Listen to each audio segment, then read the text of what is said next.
kailangan mo tanggapin kung ano nangyari sa'yo. Tapos na yon, hindi mo na mababalik yon. Kung ano man yung mali, yung kasalanan mo, yung hindi magandang nangyari, abay sana natuto ka lang at may leksyon palagi ang buhay and move forward. Number 1, I don't deserve this. Life is not fair. Ano na ngayon ang gagawin ko? Mabuti pa sila. Kawawa naman ako. Sige, compare pa more. Lalong walang mangyayari sa'yo. Number 2, alam mo ba kung saan talaga nang gagaling yung pagdurusa mo? Nandun yun sa pagnanasa na kung hindi ba naman namatay ang nanay ko, di sana okay kami ngayon. Kung may trabaho ba yung asawa ko, di sana hindi kami naghihirap. Kung nakapagtapos ba ako, di sana maganda trabaho ko. Kung hindi ba ako hiwalay, di sana hindi ganito ang buhay ko ngayon at napakalungkot.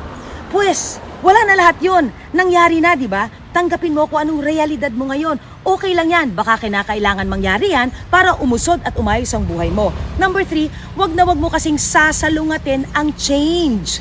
Hindi ka makaka-move forward kung masyado kang nega at wala kang gawin kundi mag-complain. Talagang nagbabago ang buhay at lahat yan marami tayong matututunan. Kaya go lang!